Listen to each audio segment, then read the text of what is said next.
ഒന്നാമത്തെ ചോദ്യം, ബ്രിട്ടീഷുകാർ ഇന്ത്യയിൽ നടപ്പിലാക്കിയ ഭൂനികുതി വ്യവസ്ഥയുമായി ബന്ധപ്പെട്ട ശരിയായ പ്രസ്താവന ഏത്? ഉത്തരം ഓപ്ഷൻ എ.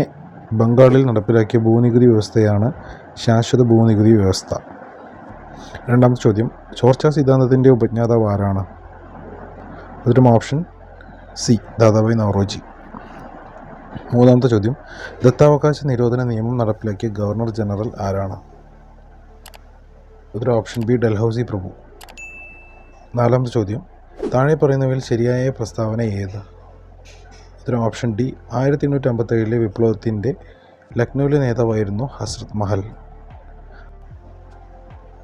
ആറാമത്തെ ചോദ്യം, ഇന്ത്യൻ ഭരണഘടനയുടെ ആമുഖം തയ്യാറാക്കിയത് ആരാണ്? ഉത്തരം ഓപ്ഷൻ എ. ജവഹർലാൽ നെഹ്റു. ഏഴാമത്തെ ചോദ്യം, തിരഞ്ഞെടുക്കപ്പെടുന്ന രാഷ്ട്രത്തലവനുള്ള രാജ്യം ഏത് പേരിൽ അറിയപ്പെടുന്നു? ഉത്തരം ഓപ്ഷൻ ബി. റിപ്പബ്ലിക്.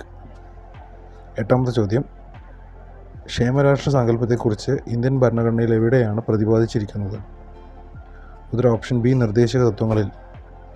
ഒമ്പതാമത്തെ ചോദ്യം, ഇന്ത്യൻ ഭരണഘടനയുടെ മൗലികാവകാശമായി ബന്ധപ്പെട്ട ശരിയായ പ്രസ്താവന ഏത്? ഉത്തരം ഓപ്ഷൻ സി. മൗലികാവകാശങ്ങൾ ഭാഗം 3 ഉൾപ്പെടുത്തിയിരിക്കുന്നു. പത്താമത്തെ ചോദ്യം, ഇന്ത്യൻ ഭരണഘടനയുടെ അനുച്ഛേദം 21A എന്തിനുള്ള അവകാശമാണ് ഉറപ്പു നൽകുന്നത്? ഉത്തരം ഓപ്ഷൻ ഡി. വിദ്യാഭ്യാസം. 11ാമത്തെ ചോദ്യം, മലബാറിലെ കർഷക കലാപങ്ങളെപ്പറ്റി പഠിക്കാൻ ബ്രിട്ടീഷുകാർ നിയമിച്ച കമ്മീഷൻ?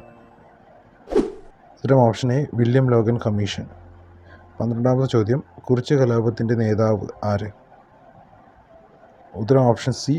രാമൻ നമ്പി.